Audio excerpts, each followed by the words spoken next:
It all began with a high-stakes operation. I, Sam Lord, a seasoned marksman, along with my partner and navigator, Ken.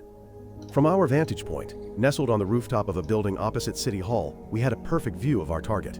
A corrupt old mayor. We were both veterans of the British Special Forces, now making a living as mercenaries for a private military company. As we settled in to wait, a philosophical conversation ensued, a way to kill time, and perhaps to reassure ourselves before the action. I, a realist to the bone, was convinced that when we died, it was game over, no respawns. But Ken was a true spiritualist, a deeply faithful man. He was certain there was something more, a light waiting for us on the other side. Our opposing worldviews were a constant undercurrent in this partnership, a clash between skepticism and hope. Breaking the tension, Ken revealed he'd booked a hotel in Amsterdam for a 2-week R&R trip. He grinned, thinking we deserved it. And besides, he'd heard the ladies over there were second to none. I just shrugged, my eyes never leaving the scope. I couldn't promise anything. At that moment, our target, the mayor, appeared. He was a real scoundrel, running an illegal arms trafficking ring, but today, he was playing the part of a respectable public servant. He stepped out of the car and put on a show for the protesters outside his office, a display of affection for his wife, as if to say they were just a normal couple. I fired, a clean shot through the scope, but at the last second, the mayor's wife glanced up and her eyes met mine, catching a glint on the scope. She instinctively moved to shield her husband. Panic erupted in the crowd, and security began to scramble. Ken's voice was a calm, steady presence in the chaos, urging me to fire again, reminding me to stay on target. I fired a second shot, this time at an apparent opening, and that was the end of the corrupt mayor. As we made our way to the exit, we realized we were in deep trouble. The mayor's security detail had us surrounded, and it was a frantic struggle for survival. Ken and I plunged back into the building and took down a few guards in a chaotic, close-quarters firefight. As we tried to leave, we saw more guards waiting outside. It looked like we were trapped, with the police and FBI en route. Just as we were about to be cuffed, Ken and I executed a daring escape, fighting off the remaining guards and then leaping from the rooftop onto a moving garbage truck. We lay still as the police and FBI arrived, finding nothing but a dead end. A few hours later, we were on a plane back to England. Ken noticed I was clearly shaken and asked if I was okay. I told him that missing the first shot had rattled me to my core, and I couldn't stop thinking about the mayor's wife. Ken tried to reassure me, telling me not to dwell on it, as both the mayor and his wife were bad people who deserved their fate. A few minutes later, my phone buzzed. It was Tamara, our difficult boss, calling to check in. I reported over the speakerphone as usual. Everything was fine, and the mission was a success. But Tamara wasn't fooled. She knew I was rattled by the unexpected death of the mayor's wife. She said I was probably suffering from a bit of PTSD, and even offered to send a psychologist to check on me. I brushed off the idea immediately, telling her I was a professional and could handle it myself. A few hours later, Ken and I landed back in England. Before we went our separate ways, Ken reminded me that the hotel in Amsterdam had been booked, and I still needed to make up my mind. I just nodded and headed for my car. My house was nestled in a dense forest, a quiet place for a man who made a living from chaos. For a few days, I settled into a quiet routine of running in the forest and chopping firewood. But one day, as I was cleaning my weapons, my phone rang. It was Tamara, but I'd been ignoring her calls for a while. At the same time, a wolf suddenly appeared at the edge of the forest and looked straight at me. I, ever vigilant, raised my gun. The wolf simply stared for a few seconds before disappearing back into the woods. A few minutes later, my phone rang again. And this time, feeling uneasy from the call, I finally picked up. Tamara told me to come see her in Amsterdam. I was stunned and immediately recalled Ken's holiday plans. It seemed the universe had a dark sense of humor. I hopped on a plane and flew to Amsterdam. Ken was waiting for me at the airport and immediately started teasing me. He told me he'd started thinking I'd been dealt with by the mayor's team. On the way to the hotel, Ken mentioned that Tamara had also called him, setting up a meeting for the week. We both knew what that meant, another mission. But before we discussed work, Ken insisted we have a few days to enjoy the city. Upon arriving at the hotel, we were greeted by the manager, who escorted us to the topmost floor. The room was beyond incredible, an entire floor with a breathtaking city view. The bed was silk, and the entire place exuded luxury. I was bewildered, wondering why Ken booked such an opulent place. Ken smiled and said it wasn't his doing. It was a gift from Tamara. The hotel manager, with a flourish, moved to open the grand curtains to reveal the stunning Amsterdam skyline. But a gruff word from me stopped him. I requested the curtains remain closed. The manager, flustered, commented on the gorgeous sunset outside. But my request was absolute. I was still on high alert, my senses honed to a razor's edge from years spent in a world riddled with threats and ambushes. I couldn't care less about the view. I was too busy scanning every rooftop and window across the street, convinced the mayor's team was still tailing us. After the manager left, I turned to Ken and confessed my true intentions for the meeting. I didn't want to take on new tasks from Tamara because I was retiring. I was done. Ken, his face grim, was visibly taken aback by this news. He pleaded with me to reconsider, stating that we were a perfect match, a well-oiled machine. We had been through so much together, and he didn't want to lose his partner. I just shook my head, explaining that the mayor's wife's death was still haunting me. I am a professional, but this time, it's different. I am convinced that Ken could still be a legendary sniper or navigator on his own, with or without me. In the end, Ken respected his partner's decision. He even admitted that my choice was making him consider retirement. A few minutes later, we heard a knock on the door, and 2 beautiful masseuses entered, sent by Ken. Ken lay on the massage table, but I refused.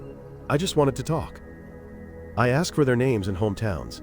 The girl in the red dress, Mona, was from Mexico, and the other, Lily, was from Ukraine.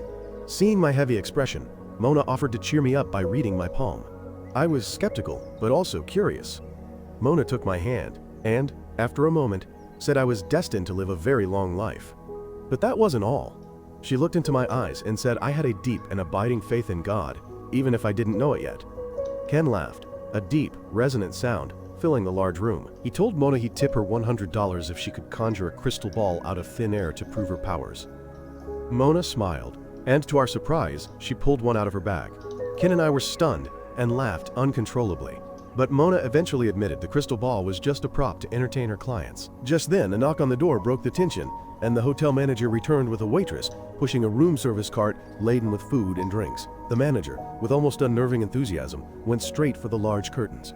He was determined to open them again, insisting that the night view was a spectacle worth seeing and a shame to miss. My senses taut as a bowstring. I told him to stop in a voice that couldn't have been more certain. As the manager's hand still hovered over the controls, a beam of light from a building across the street sent a wave of pure terror through the room. The sound of a bullet ricocheting off the window was a direct punch to the gut. Panic erupted. The waitress, her friendly mask gone, lunged at me. And, at the same time, the manager lunged at Ken. The sniper's second shot hit the waitress, dropping her instantly. I shoved the manager back, but the guy was a lot stronger than he looked. A brutal fight broke out between us. As we exchanged blows, we stumbled into a control panel, and the manager lurched, falling into the blind controls. The blinds opened, exposing the entire penthouse. Meanwhile, Lily and Mona were in shock, frozen in horror. Bullets began to rain down on the room, forcing everyone to seek cover. I got the upper hand on the manager, knocking him down. Then, I yelled frantically at Ken to find their phones. Our only hope of getting out of here was to call for help.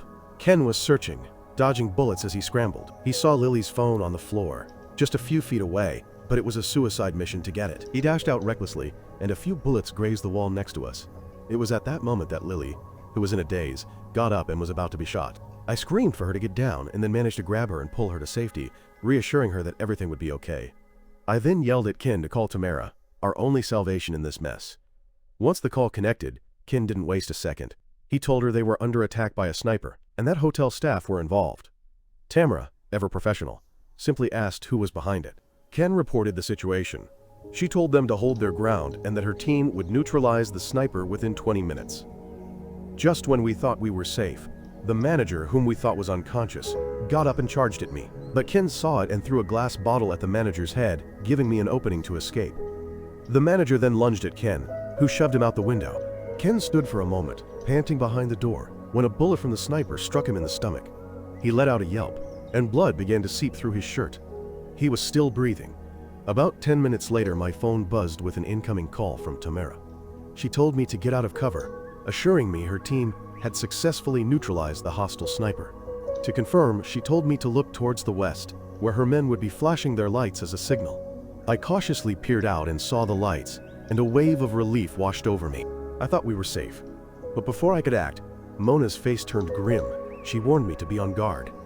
I looked back out the window, my eyes scanning the building where the sniper had been, and in a moment of heartbreaking clarity, I realized the truth. The sniper was one of our own. I was just a pawn in her game.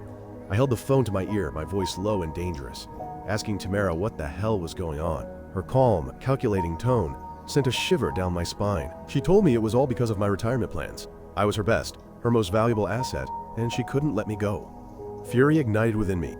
I demanded to know how she knew about my plans and why she targeted Ken. She calmly explained that the entire hotel room had been bugged, and Ken was a victim of his own loyalty. She knew Ken would never leave me, so he had to be dealt with. As the truth sunk in, a volley of bullets rained down on the room, shattering the windows. Panic was immediate and absolute. Lily panicked, fear consuming her. She darted from cover and ran toward the door, but a bullet from Tamara's squad hit her in the back. The situation devolved in an instant. And now it was just me and Mona against an army of assassins. I, in desperation, lunged for the controls to close the blinds, but it was a dead end. The controls were broken, leaving us completely exposed. Tamara's voice, still calm and cold, came through the phone, explaining that all the lines and phones in the room had been cut. I couldn't call for help. The only line that worked was my direct one to her. I looked at the security camera in the room and knew she was watching me. In a final act of defiance, I grabbed a coffee mug and smashed the camera to pieces. Tamara's voice took on a new, menacing tone, and she swore I would never leave that place alive. Minutes later, I heard the footsteps of Tamara's people approaching. I told Mona to hide in the back of the room, and I jumped onto a table, grabbing Ken's gun. I opened fire, taking down one of the snipers, but the bullets kept coming, and I was cornered. However, as an experienced sniper and assassin, I am a formidable force. I had taken down most of the attackers, but just as I was lining up a good shot on the last assassin, a hand reached out and grabbed Mona, holding a gun to her head. I was forced to disarm and surrender. I was preparing to lower my weapon when, in a moment of complete shock, Mona's voice rang out from across the room. I turned and saw her standing over Tamara's last two unconscious thugs. She calmly asked if we could make it out alive. I didn't know, but I was worried about Ken's gun, now at the back of the room. She then handed me a photo of her daughter and told me that if she died, I had to promise to raise her daughter. Soon after, Tamara's assassins stormed the room. I, quick and precise, took down almost all of them, but then I was cornered by the last one. Suddenly, he was shot. It was Mona. A bullet from the sniper's gun had hit her. She fell to the floor. I looked at the scene, shattered and furious. I lunged for her rifle, a fire in my eyes. I took down the last sniper, but I was still trapped. The doors were all locked, and Tamara had the only key. A voice then called out from behind me, and I turned to see Ken lying on the floor. He was barely breathing. I picked him up and moved him to the bed. Ken, in a raspy voice, told me there was only one way out, a swan dive off the roof. I scoffed at the idea. There was no way off the roof without dying. Just as we were about to give up, a drone piloted by Tamara smashed through the window and flew in. I furiously shot at it, but the thing was made of steel. Meanwhile, in the back, Ken was doing something with a silk sheet. I spotted a gas tank underneath the drone and shot at it, blowing up the drone. I then ran over to Ken, but he was gone. I looked at the silk sheet and saw that Ken had made a makeshift parachute. I looked out the window and saw Tamara's army climbing the stairs. I grabbed the parachute, gave Ken one last nod, and jumped out the window. The parachute ripped mid-air, and I fell. But luckily, I landed on a dump truck. At that moment, I showed my faith in God, thanking the Almighty for saving my life. A few months later, the scene shifts to Dubai. Tamara was on the phone, looking relaxed by the pool. The person on the other end was me, telling her I was coming for her. Tamara, in a calm, confident voice, told me I was an idiot and that I would never find her. I smiled and told her I was already in Dubai and knew where she was. She immediately left in terror. A few minutes later, Tamara saw a child playing a game in front of the toilet, and then she went inside. At that moment, a janitor walked in, and it turned out that janitor was me, ready to finish it all. A shot rang out, and Tamara's bodyguard rushed into the toilet. Immediately after, more gunshots were heard from the restroom, and shortly after, I emerged from the restroom unharmed. Then, I grabbed the child, who turned out to be Mona's daughter. I kept my promise to her, taking care of her daughter. My story ends here. Thank you for watching until the end of the video, and see you again.